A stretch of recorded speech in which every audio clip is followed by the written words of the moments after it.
سوچئے اگر اللہ خود کسی کو روشنی دے اور وہی انسان اس روشنی کی قدر نہ کرے تو کیا اللہ اس نور کو واپس لے سکتا ہے؟ السلام علیکم۔ آج قرآن ہمیں ایک ایسی مثال دکھاتا ہے جو صرف سمجھانے کے لیے نہیں ہے، جگہ دینے کے لیے ہے، جھنجھوڑ کر رکھ دینے والی ہے۔ تو چلیے شروع کرتے ہیں سورہ بقرہ کی آیت نمبر 17 and 18۔ بسم اللہ الرحمن الرحیم۔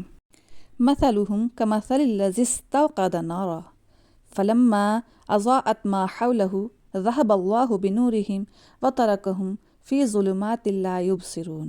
ترجمہ: ان کی مثال اس شخص کی سی ہے جس نے آگ جلائی، پھر جب اس نے اپنے ارد گرد کی چیزوں کو روشن کر دیا تو اللہ نے ان کی روشنی چھین لی اور انہیں اندھیروں میں چھوڑ دیا کہ اب وہ کچھ نہیں دیکھ سکتے۔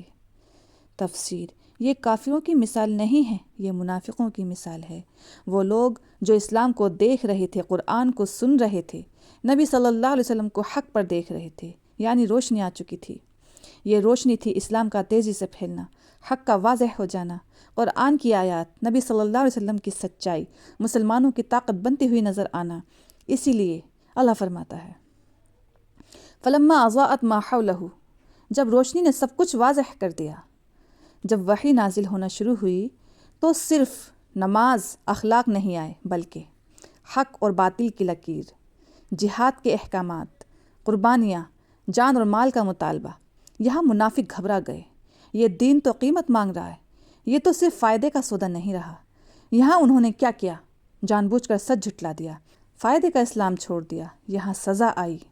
اللہ نے اندھا شروع میں نہیں کیا بلکہ پہلے حق دکھایا، سمجھنے کا موقع دیا، دلیل پوری کی۔ جب انہوں نے جان بوجھ کر انکار کیا تو اللہ نے فرمایا ذہب اللہ بنورہم، اللہ نے ان کی روشنی چھین لی، یعنی اب دل حق قبول نہیں کرتا، اب ہدایت بے اثر ہو جاتی ہے۔ صم بکم عمی فہم لا یرجعون، ورس نمبر 18۔ ترجمہ: وہ بہرے ہیں، گونگے ہیں، اندھے ہیں، اب وہ پلٹ کر آنے والے نہیں ہیں۔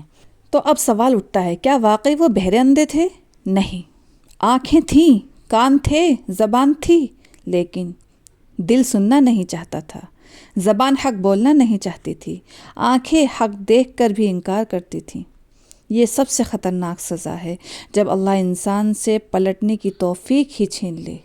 یہ آیات کسی اور کی کہانی نہیں، یہ انجام ہے اس شخص کا جو حق کو پہچان کر بھی دنیا کی وجہ سے چھوڑ دے۔